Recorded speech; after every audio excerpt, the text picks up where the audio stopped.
Good evening and welcome to FRC Media News for Thursday, June 29th. I'm Keith Tebow. This week we take a look at a career services program that's offered to high school sophomores at a Fall River school. We provide an update on the bicycle giveaway program at Britland Park, and we hear a final request from the Fall River Catholic Diocese officials concerning this year's Catholic Charities appeal campaign. But first, let's check in with the local news headlines of the week. Will Richmond is taking a well-deserved week off. He is on vacation, but we have a more than capable replacement for Will this week. From the Fall River Herald News, we are joined by reporter Joe Good, who covers City Hall issues and Government Center issues. Joe, welcome. Thank you, Keith. Thanks for having me. It's been quite a busy week for you and everything at Government Center. Let's jump right in. The big story of the week actually broke Monday during the City Council budget hearings, where City Councilor Linda Pereira was questioning the head of the Office of Health and Human Services, Dr. Henry Valancourt, about expenses that were taken by the city's substance abuse grant coordinator, Michael Aguiar, on a conference trip he took to New York and some expenditures he made in his office that was part of a grant that was issued to the city to help in its efforts to curb opioid use in the city. And it raised a lot of rancor within City Hall and in Government Center, which led to Mr. Aguiar's resignation just yesterday. For those who don't know what happened, give us a little background about, I guess, how Councilor Pereira approached this issue and how it all came up. Okay, we can even go back a little bit beyond Councilor Linda Pereira. Great. Attorney Rena Brown, who River to Recovery is her organization. She did a series of open records requests. She had noticed that there was money for these grants, but it really wasn't getting to a lot of local nonprofits. So she looked into it. Linda, at the time, before she took out papers, was on that board. And what Rena discovered was very interesting, and then provided those documentations to Councilor Pereira. What they found, and we the Herald News also obtained those records. What was found that he had Mr. Aguiar had gone on a conference last summer to New York City and racked up quite a few bills. He stayed at the Ritz-Carlton for almost $2,500. The conference, which was about how to basically run a meeting, not really involving anything with substance abuse, stayed for 4 nights. It was a 3-day conference. Mm-hmm. He rented a SUV from New Bedford Airport for $1,000. It was an 8-passenger SUV to get him to New York. Also meals, and it was all charged to a grant that he oversaw, meant for prescription drug abuse for high school students. Mm-hmm. That was billed, and he was reimbursed. And then they also, within those documents, they found that he had spent grant money, $6,500 for new office equipment, and $70 per month for K-cups for coffee. Mm-hmm. And there were other things. He had been hiring people, and it looked like for duties that should have been under his responsibility. Sure. So they were very interesting, and at the meeting, during the budget hearing, she called on Dr. Valancourt, and that's when it was made public. Mm. So, as far as the Herald News is concerned, I left the meeting, wrote up my story, and went back to the meeting, and so we had been able to break that on our website. Right. So and that eventually led to Mr. Aguiar resigning on Tuesday into Correct. Wednesday. Tuesday into Wednesday. Mm-hmm. It was in Wednesday's paper. We also had it on FRC Media News. And And the mayor also responded to this. Mayor Correa made the appointment of Mr. Aguiar last year, called him a friend and a mentor as Correct. he was working and volunteering at STAR here in Fall River. And the mayor, in a follow-up story today, appears to be a little disheartened over it, but also concerned that this event took place. Yes. Well, a little background too on how Mr. Aguiar had come to the city.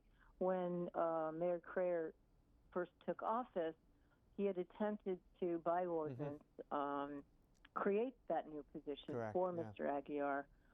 Specifically, the city council basically rejected it by leave to withdraw, and then I guess being able to go around the city council, he appointed him as the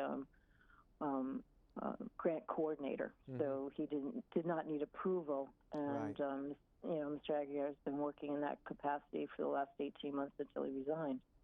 Something that we had on our program a few weeks back was the announcement that a number of social service agencies are working with the city to provide a one-stop shop one time a month, the last Thursday of the month, which happens to be today, in Government Center to attend to the needs of those who may need help with their Correct. addiction. Does this at all impact tonight's event or any of this work that has been done by Mr. Aguiar and others? Well, I attended the Fall River Opioid Task Force meeting this morning. Mr. Aguiar had actually created that, and now, Beth Fonts, Deputy Director of EMS, she approached the mayor, asked if she could take over, and that meeting today was really well attended, very positive, very upbeat, and one of the messages that they really wanted to get out is that the center will be open tonight. It will continue. They're going to stay on task. They're going to stay, with their mission to try to help people get pretty, if possible, immediate help. So they were really concerned that folks would think that with this shakeup that things would fall apart, but they certainly are not. So the doors will be open 5:30 to 7:30 in the atrium at One Government Center. All right. Well, very good. We will continue to follow this story as we move along. But as we mentioned, this story came up as part of the City Council's budget deliberations and budget hearings. City Council, I guess, would be early Wednesday morning, approved a fiscal year 2018 budget. And in that budget, which is nearly $269 million, the council cut just under $1.1 million from the spending plan. Give us an update, Joe, on what the council cut. They made some specific areas they would like to see cut, but it's actually up to the administration to shave that $1.1 million. Right, and what has to happen is whatever that number of cuts that they have, because they had to go line by line, item by department, right, which they did, and it took quite a while. But it will be up to the administration's discretion, that dollar amount within that department where they want to cut. So those were suggestions, but the administration is tied to that dollar amount per department. Got it. The suggested cuts, one of the biggest cuts came from the mayor's budget. They suggested $50,000 cut to, it was $55,000 total. $50,000 cut that would eliminate his proposed tourism and cultural affairs director, and another $5,000 stipend that was designated for his special assistant Falciori. Right. So that was that, and then they also cut another $15,000 to the mayor's expenses. That was their suggestion. $50,000 suggested cut from the law department, and they were suggesting for outside legal fees. And then I guess the biggest cut, but yet with a caveat, was and it was City Councilor Cliff Punt who really drafted these $150,000 from the fire department. They were budgeted at $750,000 for overtime. Mm-hmm. The Councilor Pont's reasoning was they are going to, within the fiscal 2018 budget, get 10 new firefighters. Mm-hmm. And he felt that, and obviously history shows us that when the fire department staffing is decreased, their overtime increases. Correct. So they suggested down to $500,000, again with the caveat that if Chief Lynch feels that he needs more money, if there something happens where the overtime budget goes over $500,000, they want, through the mayor, the fire department, to approach the city council, and they would appropriate what he needs from the $6 million that is in the, I believe it's the stabilization fund. Right. I could have that wrong, but they have an extra $6 million. Right. Let me ask you, Joe, in terms of the final vote on councilors vote obviously on the cuts individually, but was there a vote to approve the entire budget as amended? If so, what was that vote, and who voted on which side of the issue? I am embarrassed to say that I don't have that information right here, and I'm sorry, I can't right now just give you that. I apologize. Well, it looks like that in the mayor's budget, some of the cuts, there was a 7-2 vote for the cutting of $55,000 from the mayor's budget in terms of the elimination of the tourism director and the $5,000 stipend to Faust Fiore that the mayor wanted to present. Mm-hmm. 5-4 vote, just so people want to know the numbers. 5-4 vote on the vote to trim the overtime budget of the fire department. So that's people who wanted to know how the vote shaked out. That was the number, 5-4 in the fire department budget, and 7-2 for the budget to cut the mayor's office. So, all right, Joe, good job, and the city has a budget, so it'll continue to operate after Friday. Yeah, I just a little fun fact: the department heads, they sat in city council chambers, many of them for over 25 hours. And some of them never got called down. I was going to ask you that. Some of them never got asked the question, which is actually a good thing. Which is actually a good thing if you're a department head, in some ways. 25 hours is a long time. It is a long time. I can attest to that. There you go, Joe. Good. Thank you for your time. I appreciate it, and we'll talk again soon. Thank you very much. Have a great weekend. Bye-bye. You too. Thank you. We'll have more FRC Media news right after this. Here are some job descriptions on the latest hot jobs list from the Fall River Career Center. Preschool Teacher Assistant. Head Start, located at 427 Robeson Street, is seeking a full-time preschool teacher assistant to assist the Head Start teacher preparing materials and supplies for daily program activities. Excellent communication and computer skills required. Job number 918-3561. Sandwich Maker. The Fall River Career Center, located at 446 North Main Street, is accepting applicants for a part-time sandwich maker for a deli in the Fall River area. Must be able to make a variety of sandwiches in a fast-paced environment, as well as operate a deli slicer and cash register. Job number 917-6696. Evening Certified Nursing Assistant. Kindred Healthcare, located at 273 Oak Grove Avenue, is looking for a part-time evening certified nursing assistant to provide basic nursing assistance and assist residents with daily living activities. Job number 918-3126. Bristol Community College, located at 777 Ellsbury Street, is looking to fulfill the following adjunct faculty positions.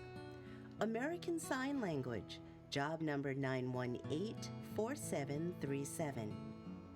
Office Administration, job number 918-4733. Hospitality and Casino Management, job number 918-4731. Computer Information Systems, job number 918-4741. For more information on these or other positions, visit FRCmedianews.org or call the Fall River Career Center at 508-730-5000. Welcome back. The school year has ended in Fall River, and some local high school sophomores learned some career skill sets through a program offered at the Stone School on Globe Street. Former Fall River School Committee member Paul Coogan was part of the team that offered career and job placement advice to the young students. The program started with us trying to expose the kid to career skills, how to get a job, career assessments, what kind of job might fit for them, and what their future plans are, what they want to do, what training goes into getting a job, what's it like to interact with workers on the job of all different ages, especially for teenagers. They don't get enough exposure to that. So we kind of morphed the whole program into career skills and how people interact on the job.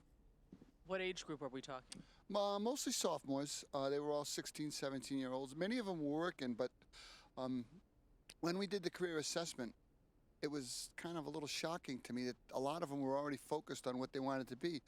We had one gentleman, he wanted to be a correction officer, and he was straight down the line: security, security, security. A teacher, a social worker, real estate. It was like a wide range of things, and we ended up bringing a few people in to talk to them about those specific jobs and what goes into it. How much money you make, what are the hours like, all the things that go into work that these kids don't get. It was like a hands-on type program to expose them to career things. It was good. Myself and Ann O'Neill Souza did it.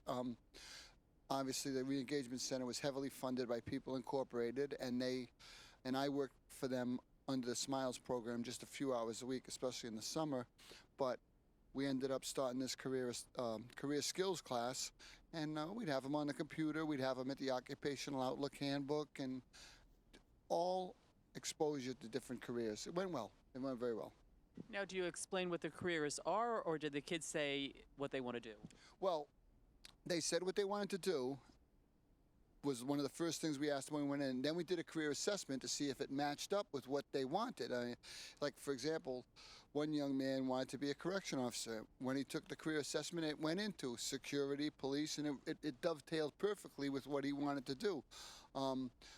Another young lady wanted to be a social worker, and when we did the career assessment, which was like a battery of about 100 questions, it placed perfect. She was a social worker. So those are the kids that we can work with and we'll go back next year and see if we can build on some of the skills we already gave them. How long were you involved in the program? I think it was supposed to start earlier, but I think it started, I'm guessing, February till June. It was a once a week. Every Wednesday morning we go over there from like 10:30 to 11:30. We had a group of 6, 7, 8 kids, and some came and went, but we had a hardcore group of 6 or 7 that stayed with us every week. So the kids decided to go on their own? Right. They elected to come in, and some didn't want to do it, but the ones that did were like, they wanted to take the book home with them in the summer. They wanted to, we tried to give them as much exposure to the world of work as we could. And when they looked at the salary scales, that would be something that the bulb would go off in their head. And when they looked at the working conditions, the bulb would go off in their heads. And that's what they need. The more exposure they have to the world of work, the better they're going to be, hopefully. The bicycle helmet giveaway event scheduled at Britland Park in Fall River last weekend was postponed due to inclement weather and is rescheduled to this Saturday. The event is sponsored in part by the nonprofit agency Mass in Motion. Active Healthy Living Coordinator Janice Veloso describes the types of helmets that will be donated to youth. These are Bell helmets, but it depends on the type of helmet. This just happens to be a Bell helmet, but they're all certified helmets for safety. We were able to fit kids from about 7 to 15. We do have a few adult helmets. At this time, we don't have any smaller helmets for kids like 5 and under. We don't have any of those helmets, but you must bring a scooter, a bicycle, or a skateboard in order to receive your helmet. The Fall River Diocese 76th Catholic Charities Appeal campaign is coming to an end tomorrow, June 30th. Last year, the campaign raised nearly $4.6 million, money which was used to fund the diocese's social service programs. Director of Development Jim Campbell reminds residents that they can still donate time or money as the campaign winds down. He also talks about the theme of this year's fundraising drive. Most of our giving is done through our parishes, and the principal advocates for the Catholic Charities Appeal are the pastors in their individual parishes. Last year in total, we raised $4.6 million, which was a record by about $100,000 over what we had raised the previous year. This year, we're optimistic and hopeful that with all of the good energy that is being generated by Bishop D'Acunha's leadership, we're hoping for a 10% increase. And if we increase our results by 10%, we'll cross the $5 million threshold. We'll take a break and have more FRC Media News right after this.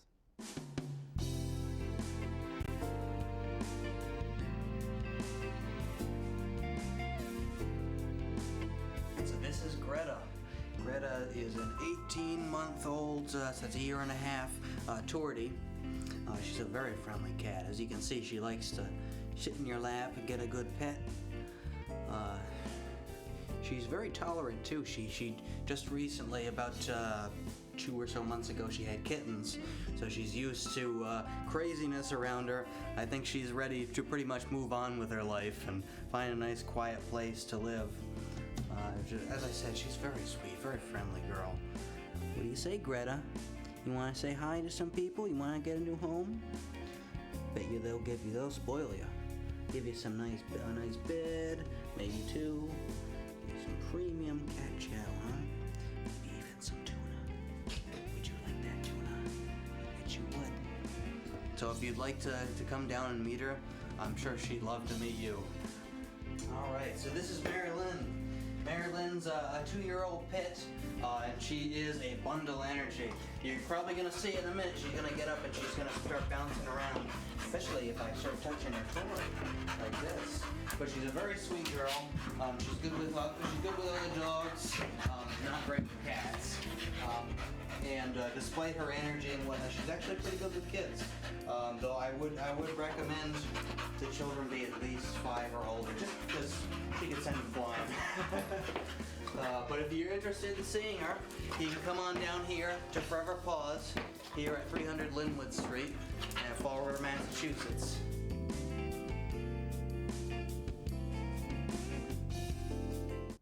Welcome back. First Step In, a social service agency that assists low-income residents in Fall River, has a new home.